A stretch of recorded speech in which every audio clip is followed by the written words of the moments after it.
Voici donc la vidéo dans laquelle je vais pouvoir répondre à des questions qui m'ont été posées pour cette première FAQ.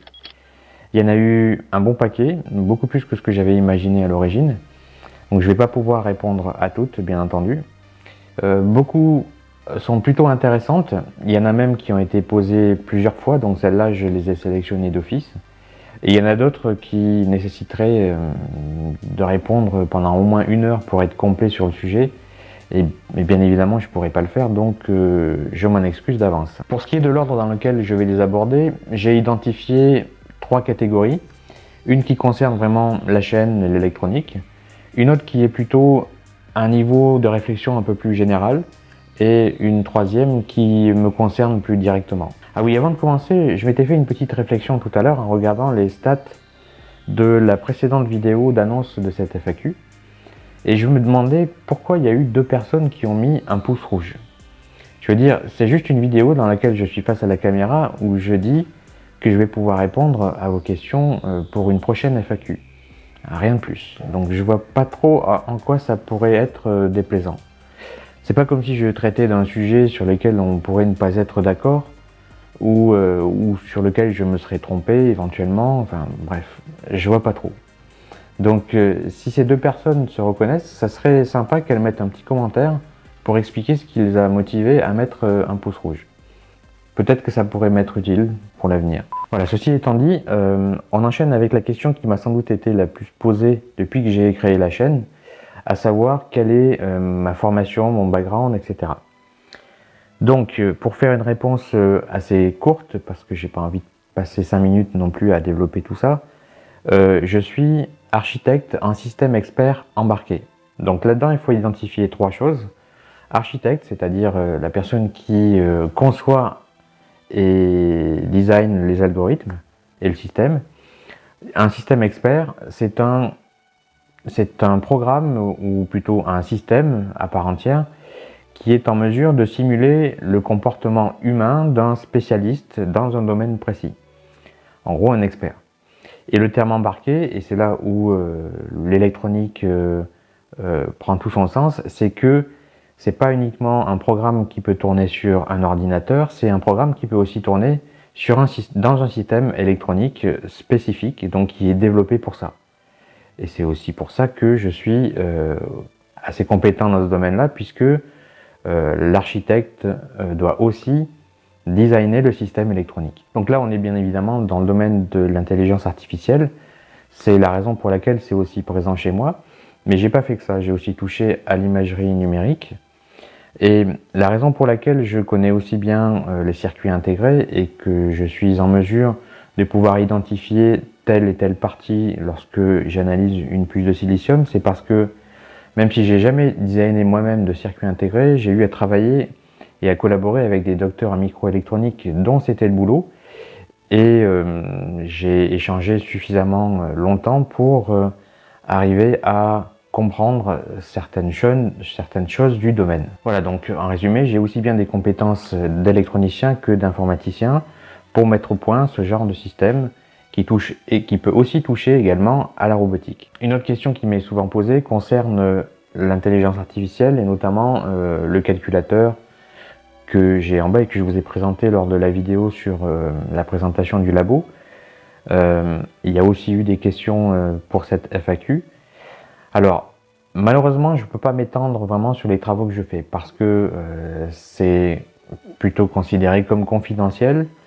Donc, je ne vais pas pouvoir m'exposer sur ces travaux et ces recherches. Et je m'en excuse, même si de toute façon, j'ai pas vraiment le choix.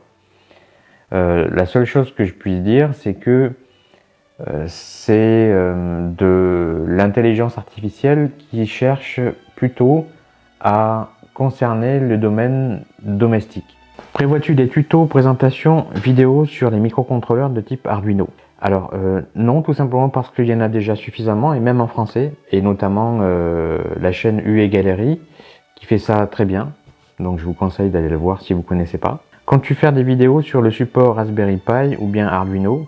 Donc voilà, je viens de répondre, non pas vraiment, parce que ce qui m'intéresse plus à la limite, c'est de vous présenter certains kits de développement, comme celui que j'ai fait avec la le kit FPGA DE0 Nano, mais des cartes aussi grand public ou aussi classiques que Raspberry Pi, c'est pareil, il y a suffisamment d'autres chaînes qui peuvent en parler. Du coup, je vois pas trop d'intérêt de m'attarder là-dessus. Est-ce que observer les circuits intégrés au microscope a un réel intérêt lors du dépannage de composants ou c'est juste par curiosité? J'arrive pas très bien à cerner la question parce que quand je regarde un circuit intégré au microscope, le circuit intégré n'est plus opérationnel, puisqu'il a la plupart du temps été extrait de son boîtier de polyépoxyde. Donc là, c'est plutôt pour analyser la surface du circuit intégré et essayer éventuellement de... Ça peut être du reverse engineering, j'ai déjà eu à le faire, mais ça peut aussi être juste pour vous expliquer qu'est-ce qui se passe dans un circuit intégré, parce que c'est évidemment un sujet que beaucoup de personnes ne connaissent absolument pas. Bonjour, dans tes premières vidéos, tu expliquais le principe de la diode et du transistor. C'était génial car on partait vraiment de la base et il n'y avait pas forcément besoin de connaissances très poussées en électronique. Par la suite, tu as commencé à faire des vidéos qui nécessitent tout de même un certain background et dans lesquelles je me suis parfois retrouvé complètement largué. Du coup, je voulais savoir si tu allais revenir à ce genre de format, fonctionnement de composants électroniques de base. Alors, c'est une question intéressante. C'est vrai que le premier épisode de la chaîne était consacré à la diode et au transistor bipolaire. À l'époque, je voulais aussi faire le transistor MOSFET, mais pour des questions de temps, j'ai juste fait la diode et le transistor bipolaire. Deus Ex Silicium, c'est pas une chaîne d'initiation à l'électronique, clairement. Là, je m'étais attardé sur ces deux composants parce que ce sont les deux plus basiques semi-conducteurs. Et j'avais imaginé que pour démarrer une chaîne de microélectronique avec comme thématique les semi-conducteurs, c'était un bon départ. Donc je referai un peu le même style de vidéo pour quelques autres semi-conducteurs, et en l'occurrence le MOSFET. Et j'avais aussi prévu de faire les amplificateurs opérationnels. Voilà, mais je vais pas faire la même chose pour la résistance, le condensateur, etc. C'est pas du tout l'objectif de la chaîne. Que penses-tu de la qualité de l'électronique de nos appareils actuels, PC, smartphones, etc. Est-ce qu'on en a pour notre argent? Est-ce que tu peux avoir des problèmes quand tu analyses la sécurité d'une carte à puce? Et serait-ce légal de montrer le hacking de clés de voiture sans contact par exemple? Bon, là il y a quand même plusieurs questions. Concernant la qualité de l'électronique des appareils actuels, je pense que globalement on peut quand même en être relativement satisfait. Alors évidemment, il ne faut pas chercher à comparer un smartphone à 50 € avec un iPhone à 600 parce que la qualité des composants et de l'intégration sera forcément différente. Ça dépend toujours de toute façon du prix. Beaucoup de gens préfèrent ne pas mettre le prix sur un appareil. À terme, on se rend compte qu'on y est un peu perdant parce que de toute façon, s'il coûte beaucoup plus cher, c'est qu'il y a une raison. Je n'ai pas vraiment analysé la sécurité d'une carte à puce parce que pour ça, il aurait fallu retirer le maillage qui est sur la surface du circuit intégré. Et je ne l'ai bien évidemment pas fait, et même si je sais comment on procède, je ne l'aurais pas fait. Et pour ce qui concerne le hacking des clés de voiture, c'est pareil. Je pense qu'il y a suffisamment déjà d'informations sur Internet pour pas en plus montrer très clairement une méthode qui permettrait à des petits malins de l'exploiter et au détriment d'autres personnes. Donc c'est de toute façon deux sujets que j'aurais jamais développés. La rétro-ingénierie peut vous causer des sérieux problèmes si vous ne faites pas les choses dans les règles de l'art. Jusqu'où peut aller votre chaîne YouTube dans le domaine? Si l'on néglige le côté social ou économique, est-ce que la contrefaçon via l'ingénierie inverse participe à la recherche et au développement? Alors pour ce qui concerne la deuxième partie de la question, oui, clairement. La contrefaçon via l'ingénierie inverse participe au développement de la concurrence et permet aussi de rendre certains systèmes, certaines machines et certains concepts beaucoup plus accessibles à des prix concurrentiels et à un certain type de marché. La rétro-ingénierie par rapport à la chaîne, là-dessus, il ne faut pas trop compter à ce que je fasse de la rétro-ingénierie qui pourrait donner des mauvaises idées, des mauvaises intentions à certaines personnes. Je ne le ferai pas. Il m'est déjà arrivé de faire pas mal de rétro-ingénierie et effectivement, il y a des choses qu'on ne peut pas montrer parce que je pense que même d'un point de vue légal, on pourrait on pourrait approcher des frontières où il ne faudrait pas grand-chose pour les dépasser et dans ce cas-là, ensuite la porte est ouverte à pas mal de grand n'importe quoi. Personnellement, je t'ai découvert grâce à la chaîne Trash, alors Dealer Anti-Merci. Alors en effet, c'était lors d'une vidéo qui concernait les profs de rêve sur YouTube. Donc oui, je suis allé mettre un petit commentaire de remerciement sur cette vidéo. Comptes-tu faire des tutoriels d'électronique pour les débutants et ignorants comme moi? Non, parce que la thématique de la chaîne n'est pas vraiment pour initier les gens à l'électronique. Il y a, comme je le disais, pas mal d'autres chaînes qui le font, même en français, qui le font plutôt pas mal. Là, l'idée, c'est plutôt de faire découvrir à ceux qui s'intéressent l'univers de la microélectronique dans son ensemble. Et surtout en se focalisant sur les circuits intégrés. Donc, je ne peux pas à la fois essayer d'expliquer ce qui se passe dans un circuit intégré, tout en expliquant à quoi sert une résistance ou comment faire un filtre passe-bas avec des condensateurs et des résistances. Tu ne risques rien pour ta santé quand tu fais fondre de l'époxy à l'acide avec un masque à gaz. Alors c'est un masque à gaz professionnel, c'est-à-dire que il n'y a absolument aucun risque pour être asphyxié à partir du moment où on respecte les normes de sécurité qu'il faut quand on manipule ce genre de produit. Et donc non seulement j'ai un masque à gaz, mais j'ai aussi des gants de chimiste qui résistent à des acides même à très haute température. Voilà. Et puis je ne fais pas non plus ça toute la journée. Je le fais en ce moment en particulier uniquement pour des sujets de vidéo. Donc non, je pense prendre suffisamment de précautions pour ne pas risquer grand-chose pour ma santé. Est-ce qu'on peut espérer un peu plus de régularité dans tes vidéos? Alors ça, c'est une question que j'ai aussi assez souvent.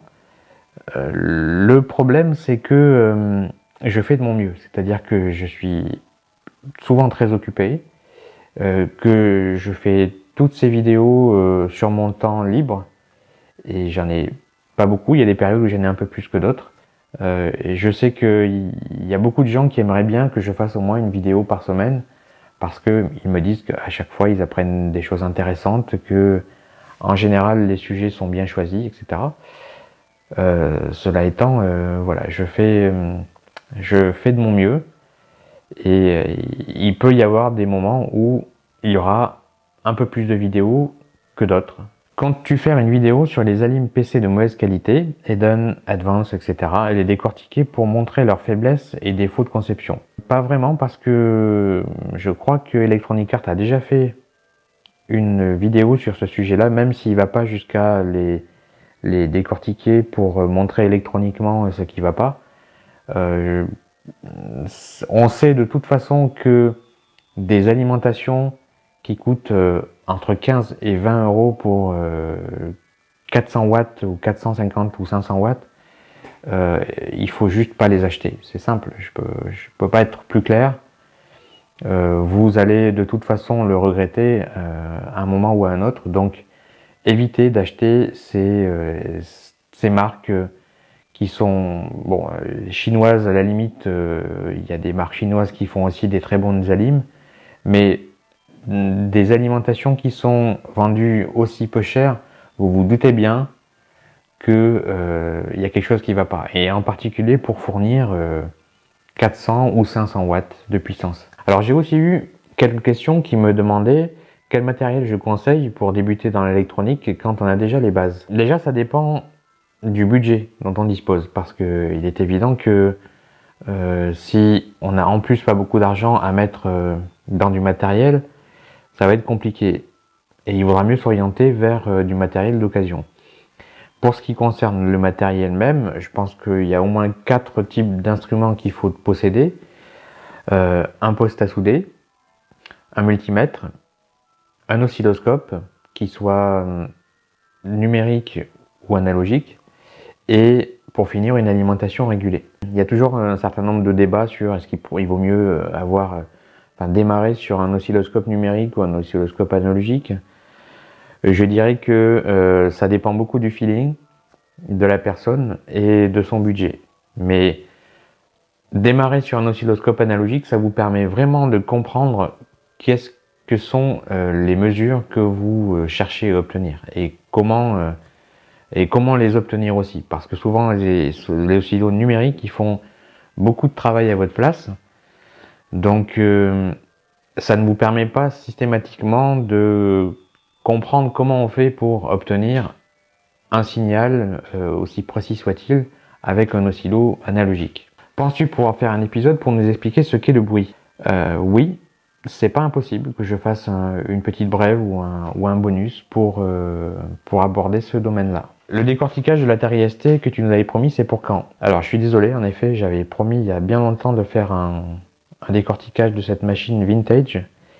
Donc je l'ai zappé depuis le temps. Je vais tâcher de la caser à un moment donné pour en faire un bonus. Je pense que ça va pas être un épisode complet parce que, à mon avis, en une dizaine de minutes, il sera bien décortiqué. Est-ce que tu pourrais faire plus de vidéos sur les consoles de jeux? J'ai plus beaucoup de consoles de jeux chez moi et j'ai quand même fait pas mal de vidéos sur les kits de développement pour certaines consoles de jeux assez récentes. Je veux bien essayer de trouver, j'ai une console Vectrex là qui est en attente de réparation, donc celle-là c'est prévu. Je veux bien essayer de trouver d'autres consoles de jeux, mais ça tombe pas non plus comme ça du ciel, quoi. Est-ce qu'il y aura d'autres décortiquages de consoles, kits dev, voire d'autres appareils électroniques? Il y aura forcément des décortiquages d'autres appareils électroniques.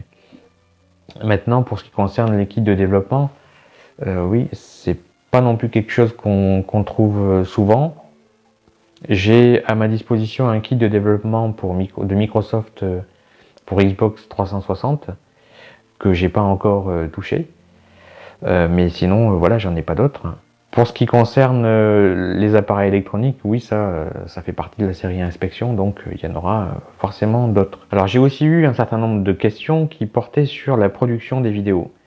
En l'occurrence, par exemple, avec quoi filmez-vous, montez-vous vos vidéos, ainsi que l'éclairage et tout le matériel utilisé pour la production vidéo. Pour ce qui concerne l'éclairage, c'est l'éclairage du labo. J'ai rien, je rajoute pas d'éclairage supplémentaire.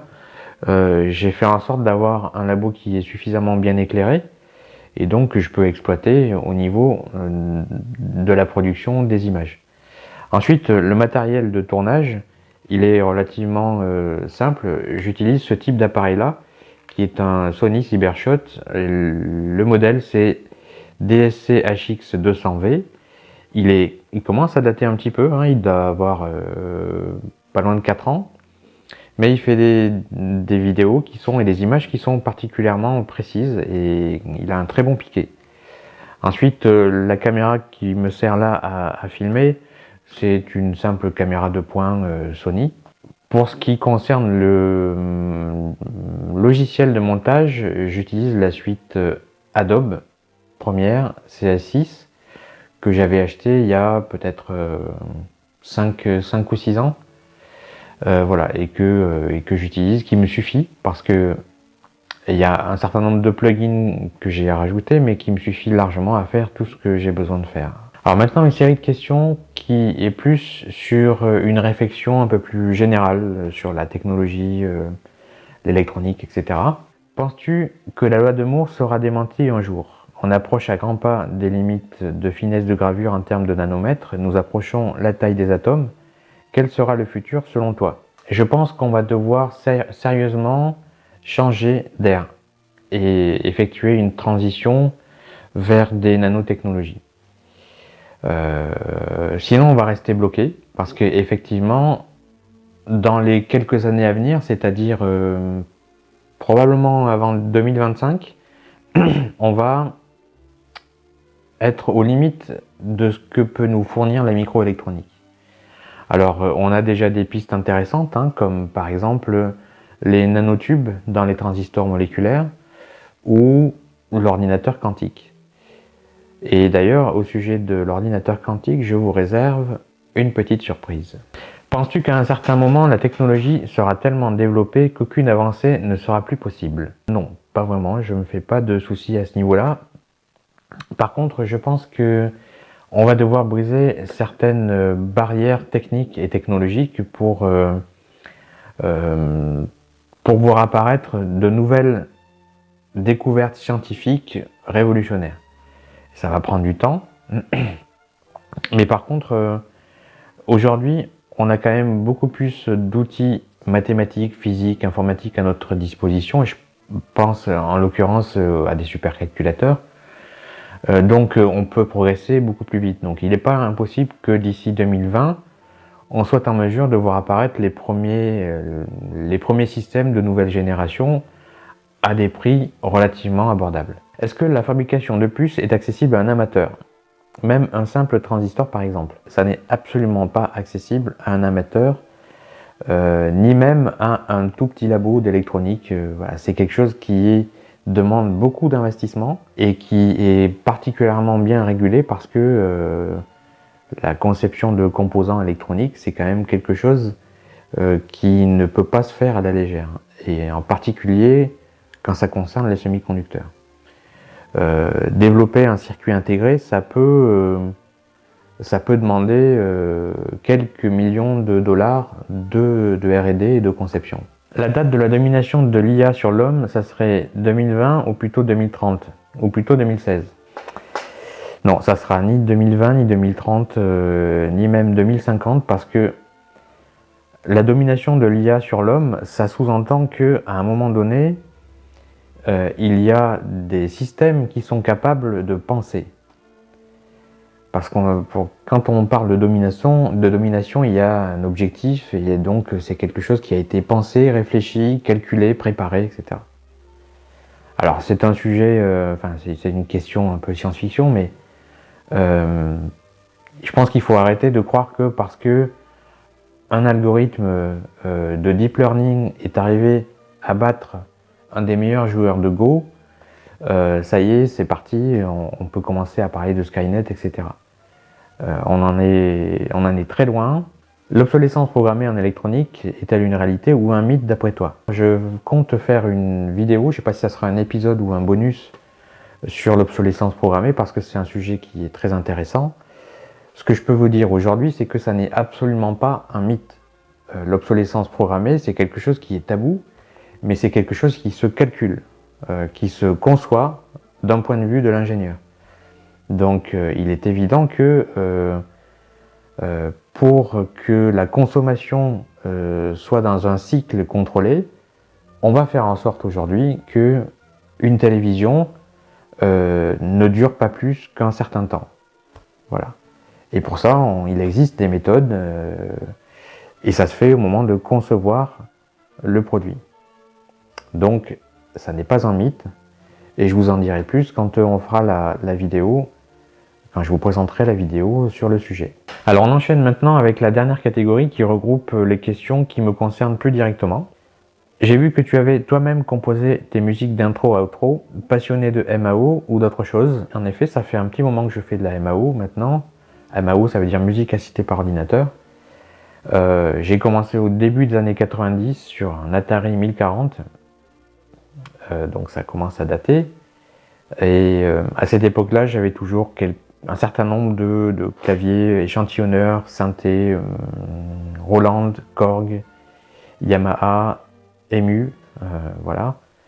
Maintenant, c'est plus le cas, j'ai tout revendu, et aussi parce que j'avais besoin d'argent pour acheter du matériel instrument de mesure qui, en l'occurrence, se trouve dans mon labo. J'ai plus beaucoup de temps pour faire de la musique aujourd'hui, mais voilà, quand je peux me détendre là-dessus, j'hésite pas. Est-ce que tu fais du sport? Et je dis ça pour tes épaules.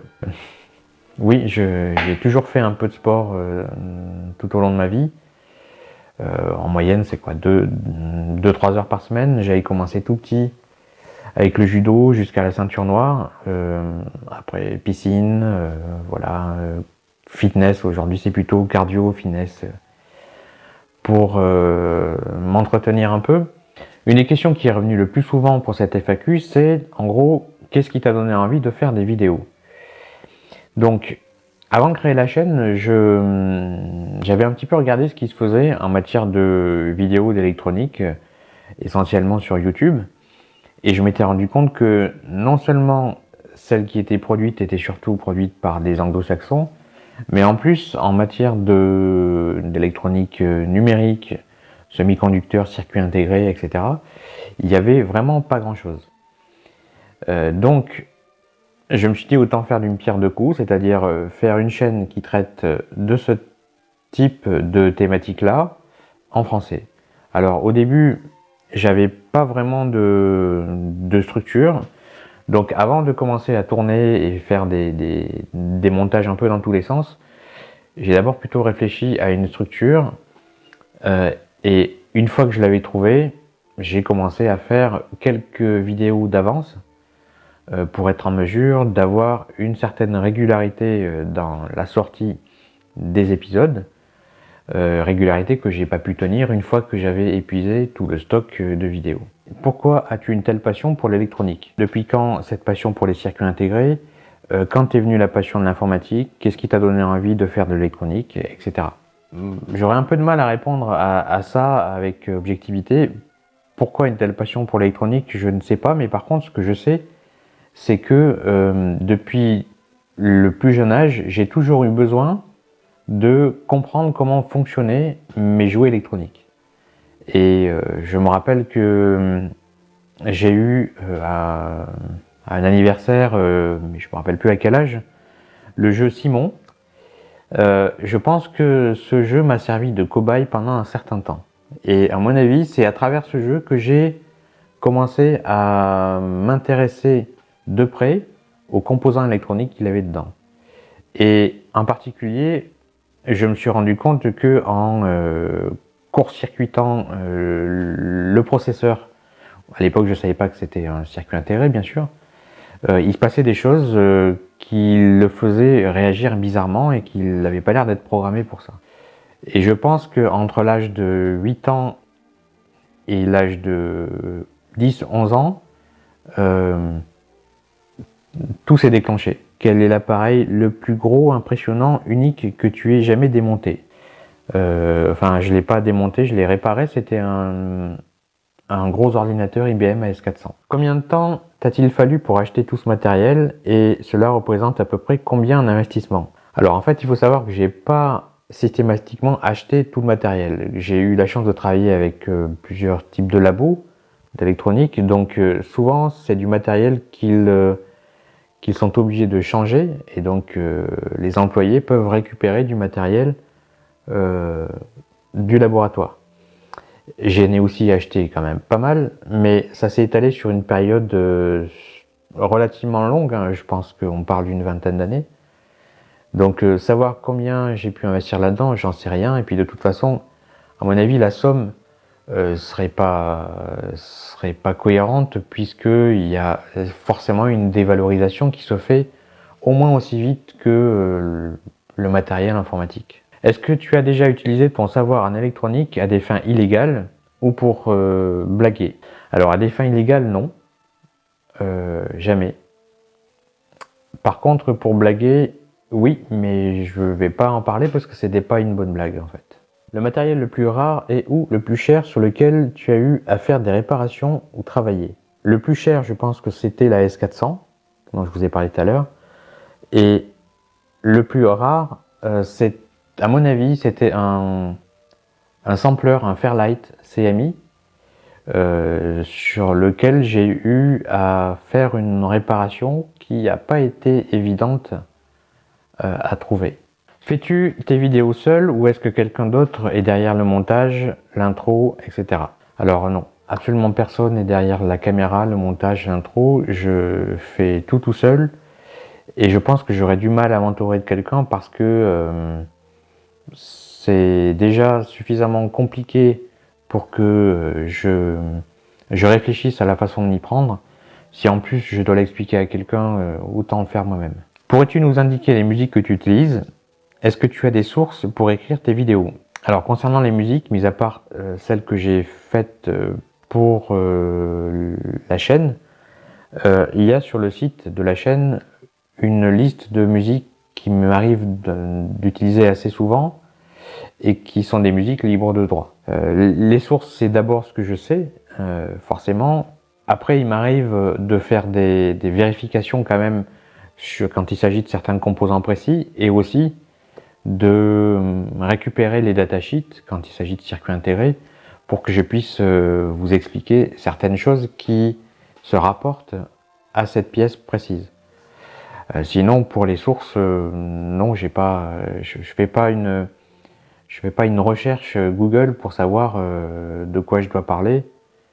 En général, c'est des sujets que je maîtrise ou que j'ai l'habitude d'expliquer. Lorsque tu t'es dirigé vers l'électronique, étais-tu déjà à l'aise avec l'électricité et ses formules, ou avais-tu un niveau classique, voire des difficultés? J'étais plutôt très bon en maths et j'ai été déjà à l'aise avec l'électricité et aussi l'électronique puisque j'en avais fait depuis plus petit. Donc quand j'ai commencé à l'étudier, c'était relativement simple. Évidemment, il a fallu que je continue à bien travailler et à être toujours aussi curieux parce que de toute façon, si on n'est pas curieux dans ce domaine-là, comme dans certains autres domaines, je pense que on va pas très loin. Voilà, je vous propose qu'on termine cette FAQ avec une toute dernière question. Quelles étaient vos premières créations, vos premiers projets? À quel âge avez-vous été intéressé par l'électronique? Donc pour ce qui est de l'âge, j'en ai déjà parlé, je devais avoir à peu près 8-9 ans maximum. Et pour ce qui est de ma première création, donc là je devais avoir 12 ans, peut-être 13 au maximum. Et donc il s'agissait d'une barrière laser que j'avais installée à l'entrée de ma chambre pour m'avertir quand quelqu'un franchissait le seuil de la porte. En gros, c'était un principe assez simple, c'était une diode laser qui était émise vers un miroir qui réfléchissait la lumière vers une photorésistance. Et à partir du moment où la photorésistance ne recevait plus suffisamment de lumière, c'est que quelqu'un coupait le faisceau laser, et du coup ça envoyait un signal à un buzzer qui, je me rappelle, était assez strident. Et voilà, je l'avais installé à l'entrée de ma chambre. Le problème, c'est qu'au début, je l'avais installé un petit peu trop bas, et comme on avait un chat, ça sonnait en permanence, donc je l'avais mis un peu plus haut. Et je me rappelle aussi qu'à un moment donné, j'étais moi-même saoulé par le fait que systématiquement, dès qu'on passait le seuil de la porte, ça sonnait, donc je l'ai retiré. Voilà, cette première FAQ est maintenant terminée. Si vous trouvez que j'ai pas été trop mauvais ou que vous n'êtes pas trop déçu dans mes réponses, vous pouvez toujours mettre un pouce bleu, sinon vous mettez un pouce rouge. Et la prochaine vidéo arrive très vite. À bientôt.